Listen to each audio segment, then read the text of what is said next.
untrained eye, Justin Fields looks like he came out of the gate ready to go. I mean, you see improvement. Maybe I don't see a lot of improvement, again, technically. Where has he improved? Were you surprised that, boom, right out of the blocks, he was as good as he has? Fill us in on that if you could. Well, I think there's been a lot of growth since the time he got here to where he is now. And with quarterback play, in our opinion, there's a lot that goes into it, and it's not all his responsibility, meaning his teammates have a lot to do with it. We've been very fortunate. I think we've established the line of scrimmage very well. That's probably an understatement. I think anytime you're able to block as well up front as what we have been doing, I think you're going to have good play around that from every skill position. And I think the quarterback can be a representative of really terrific offensive line play. So I think our ability to run the football, I think our ability to protect the passer as well as we have, relates to the effectiveness and the efficiency of a quarterback play. So with that being said, our receivers are doing a great job. JK's doing a great job. Master's doing a great job. It's a piece of the puzzle, and he's done a great job of staying within our schemes, staying within the system, staying within himself. And I think what's interesting is when you're as talented as he is, when you have the arm strength and when you have the physical abilities that he has, it would be really easy for the ego to get involved and to, in a certain situation, feel that you can make that play. And he understands that it's about the team. He's putting the team first. So there's a time to throw the ball away. There's a time to stay within yourself and within the system and take care of the ball. So those are the important things. And his growth, and his ability to be unselfish is to me what has given him so much success right now is taking care of that football and putting the team first. Because if you're that talented, man, you see that small window, you think you can get it in there. Somebody's covered, not really, I can do it, right? So his ability to understand those situations and to manage that, I think, has given him the amount of success that he's had. He seems unflappable too, but there hasn't really been that it moment. How do you prepare a guy like you need, you're down 4 with 2 minutes to play? How do you coach him through that when you haven't seen it yet? Well, I think you try to rep those in practice as much as you can, and the pressures in the preparation, as they say, right? So if you continually put the pressure on them during practice and put them in those situations and make it hard in the practice, and you're going against a really good defense in practice, then I think when it happens in the game, you just react, and you play faster, and you're in the moment, and you've drilled it, so they're prepared. So they're anticipating that and can play with great speed and anticipation. Front row right, Austin from Letterman Row. Mike, you talked in the spring about the development process of learning the offense with Justin and going through all that. At what point did you feel like he was really getting it? Well, I don't know if you sit there and you say, okay, has he really gotten it? I mean, it's still a work in progress. We're still trying to get better. So every day is just another opportunity to learn more and to refine more and to get better. We're not sitting here right now saying, okay, man, we've really gained a lot. Look at where we're at. Yeah. No, it's like, where can we go? Let's keep getting better. So I don't really think about it in that sense. I know that's kind of avoiding that question. But we really don't reflect back and say, man, look how much we've learned. This is, how much left. We still have a lot of work to do. So we're just trying to get back to work and get better. So take me to that other side then. Yep. Like, how much more do you see? How much more room is there? How much more can you install in this spring? A significant amount. What is that? I think we both can get better. I can become a better quarterback coach, and he can become a better quarterback within this system. I think there's a lot of room for improvement. You watch practice tape, you see mistakes that shouldn't be made. There's room for improvement. Front row middle, Dave from 24/7 Sports. Mike, Coach Day's talked a lot about Justin Fields' toughness. I'm sure you guys knew he was tough before the game started, but Coach Day was saying he didn't know how tough he That's was right. until because you guys weren't hitting in That's camp right. and stuff like that. When did you know just how tough he was? I think you're finding out as the season progresses just how tough he is, and you face tougher opponents, and I think, the Wisconsin game, obviously he showed a lot of grit, a lot of toughness, took some hits, and just as the season goes on and you see a guy that bounces back and is able to practice, with some soreness too, that's some toughness. You got a lot of adrenaline on Saturday afternoons, and sometimes it's easier to get back up, but not as easy to practice on Tuesday and get going. So I think his toughness is shown throughout the week and as the season progresses. And obviously, the most important thing is winning the game, but also how important is it to get Chugs or even Hoke some time, in real game situations, just in case something would happen with Justin?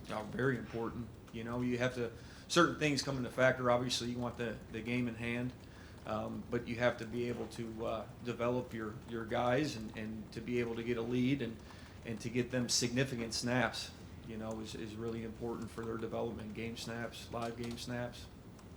Front row right, Bill from the Dispatch. Yeah, you talked about what, in terms of you and Justin, how you guys can improve overall as an offense. What do you think is the next step? What can you improve? Is it pass protection? I mean, that's maybe one area where at times it's been a little bit shaky. What's the next area? I would say that we need to continue to improve on the things that really matter towards winning. And even though statistics say one thing, we can always improve and work on the base fundamentals of ball security. That's first and foremost. And then, yes, protections. Protecting the quarterback, him protecting himself, knowing when to get rid of the football and not take unnecessary hits, very important. But then just being able to develop, staying within your schemes but tweaking them a little bit week to week and staying within a structure in which we know which is familiar, but maybe disguising by formation or a tag, a certain play, a certain concept to make it a little bit more difficult to defend, and to develop those concepts and continually work on those schemes, I think, are very important, as well as situational football, getting better in the red zone, getting better, when we get in position to score and take advantage and scoring points. What we call is the plan to win. You came from a program and a conference that a lot of offense. What strikes you in your time here about whether the talent level, the coaching level, whatever it might be, that's just wow? Well, I think what we have here at Ohio State is a very much a team concept. As an offense, we understand the plan to win is to play great defense. And in order to play great defense, you have to establish the line of scrimmage, you have to run the football, you have to protect the football very well. And those are sorts of things that are team things, that are, it's not, just about one side of the ball, it's about special teams, it's about defense and playing great defense, and we have to do our part as an offense for the team to have success.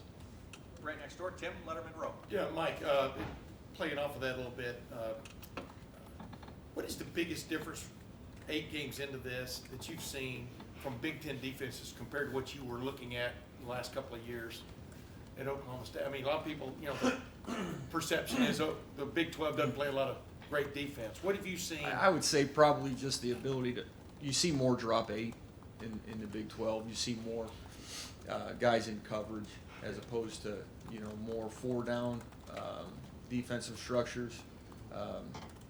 In simplest terms, more coverages in the Big 12 as opposed to Big 10. Yeah. And the other thing, past his leadership and being a team guy and stuff, what is a physical thing that you spotted about Justin Fields over the last many months that sets him apart, do you think? Well, if you're able to if you give him something new from a drop standpoint, maybe it's under center and throwing the speed out to the field. He's able to take it from the meeting, and his first rep, it's right on point. You drill a little bit, and some guys just, it's hard for them to get the rhythm and to, take some words into, the dance.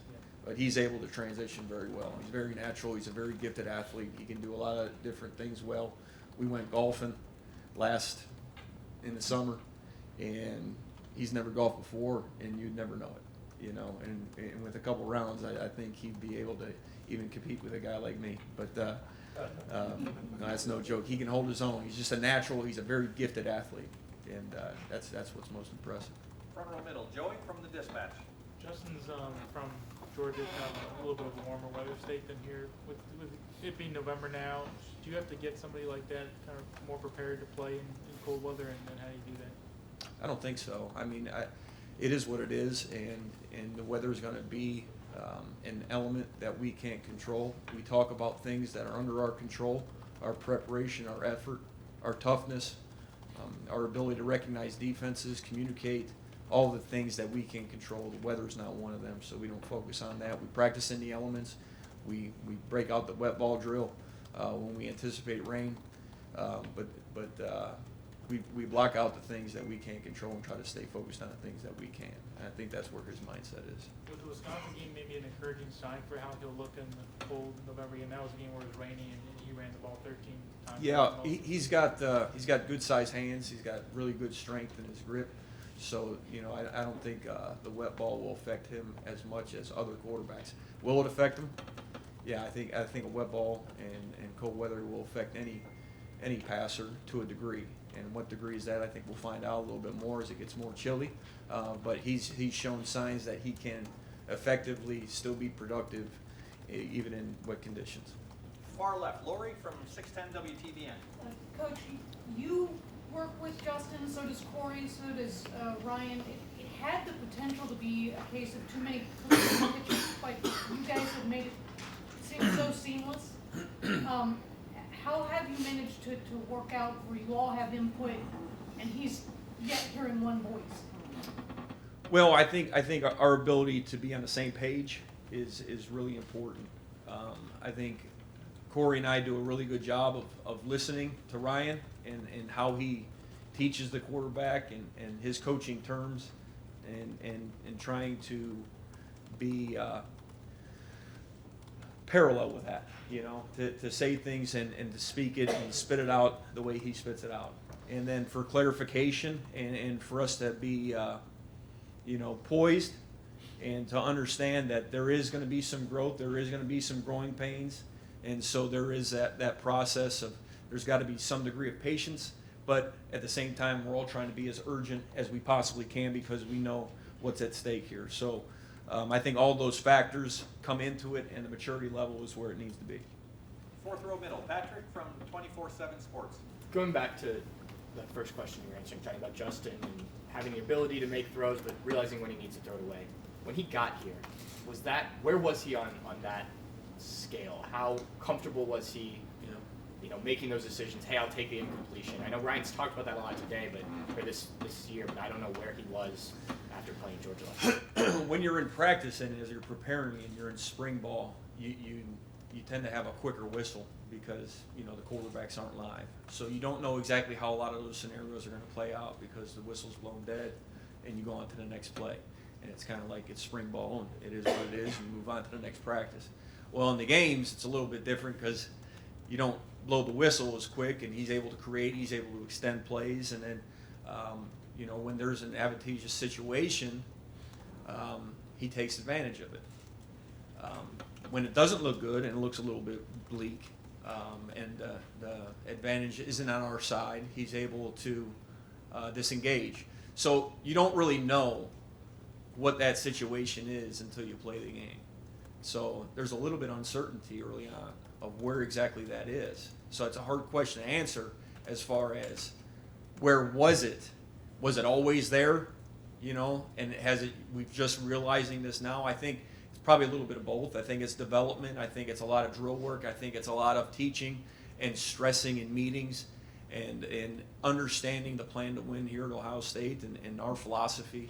I think all of that will factor into it. But hard to measure, very hard to measure. And final question, second row right, Tony from the Ozone. Mike, do you assign the Buckeye leaves for the quarterbacks? No, sir. Who does that? Not sure. Okay, so that's not any part of the assistant coach's jobs, it's just the guys under you? I've never been asked. Yeah. Never mind. Yeah. That's it, Tony? That's your question? All right. Sorry, Tony. Okay. Coach, thank you.